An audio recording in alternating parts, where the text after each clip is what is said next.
এই হাদিসটি পড়ে আমি সত্যি প্রেমে পড়ে গিয়েছি। নিশ্চয়ই আপনি যদি শুনেন তাহলে আপনিও এই হাদিসটির প্রেমে পড়ে যাবেন। এক বান্দা সিজদায় গেলেন, সিজদায় যাওয়ার পর অনেকক্ষণ দেরি করলেন। তখন আল্লাহ জিজ্ঞাসা করতেছেন ওই বান্দাকে, বান্দা তুই এত লম্বা সিজদা দিচ্ছিস, এত ইবাদত বন্দেগী করতেছিস, এত নামাজ পড়তেছিস, এত দীর্ঘায়ু করে তুমি সিজদা দিচ্ছ, তুমি যতই নামাজ পড়ো না কেন তোমাকে আমি জাহান্নামে দিব। তখন বান্দাটি বললেন, হে আল্লাহ, তুমি যদি আমাকে জাহান্নামে দিয়ে তুমি সন্তুষ্টি হতে পারো তাহলে আমি জাহান্নামে পড়তে রাজি। কারণ জান্নাতেও তোমার, জাহান্নামেও তোমার, আমি বান্দাও তোমার।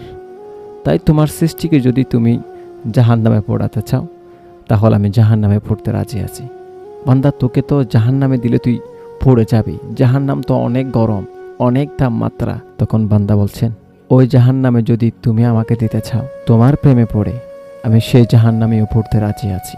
আল্লাহ বলছেন, আমি তো তোকে জান্নাত দেব না তুই খুশি হওয়ার জন্য, আমি তোকে জাহান্নাম দিব, আর তুই কেন খুশি হচ্ছিস তুই?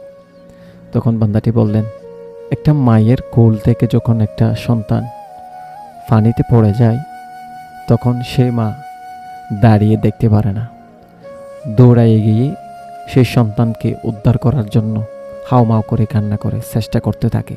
ওই মায়ের কোলের চেয়ে হাজার হাজার কোটি গুণ দয়ার সাগর হচ্ছ তুমি, আর তোমার সৃষ্টি তোমার বান্দাকে তুমি জাহান্নামে দিবে, জাহান্নামে তোমার বান্দা পড়বে।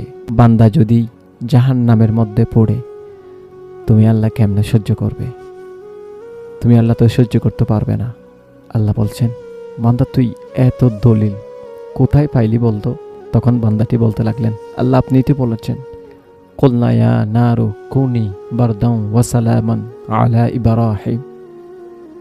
ইব্রাহিম আলাইহিস সালামকে যখন আগুনের চুলায় যখন ফেলতেছেন তখন আপনি বলছেন, হে আগুন, কুলনা ইয়া নারু কুনি বারদান ওয়া সালামান আলা ইব্রাহিম, তুমি আমার ইব্রাহিমের জন্য শীতল হয়ে যাও, বরফ হয়ে যাও, শান্তির জায়গা হয়ে যাও।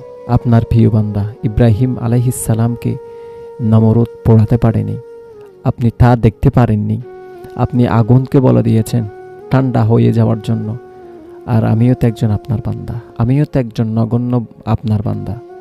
আমি জাহান্নামের মধ্যে পড়ব, আর আপনি কিভাবে তা দেখবেন, কিভাবে সহ্য করবেন? আল্লাহ বলছেন, তোর প্রেম এত গভীর, তোকে আমি জাহান্নামের বই দেখালাম, তারপরেও তোর আমি রব্বুল আলামিনের প্রেমের দাবি থেকে এক জাররাও তুমি এদিক সেদিক নড়াছড়া করো নাই। আল্লাহ বলছেন, আমি তোকে পরীক্ষা করার জন্য জাহান্নামে দেওয়ার কথা বলছিলাম, তুই সেই জাহান্নামটাকে বেছে নিয়েছিলি, আর আমি খুশি হয়ে তোকে জাহান্নাম দিব না, আমি তোকে শেষ ঠিকানা ওই জান্নাতটাই তোকে দিব। সুবহানাল্লাহ। আল্লাহর দয়া কেমন দয়া, যে দয়াটা আসলে কখনো মানুষ উপলব্ধি করতে পারে না। একজন মানুষ মানুষের সঙ্গে যখন বন্ধুত্ব করে একটা সময়ের প্রয়োজন হয়, কিন্তু কোনো বান্দা যখন আমি আল্লাহর সাথে বন্ধুত্ব করতে চাই তখন সেটা অনেক সহজ হয়ে যায়, অনেক সহজের মাধ্যমে আমি আল্লাহর সাথে বন্ধুত্ব করা যায়।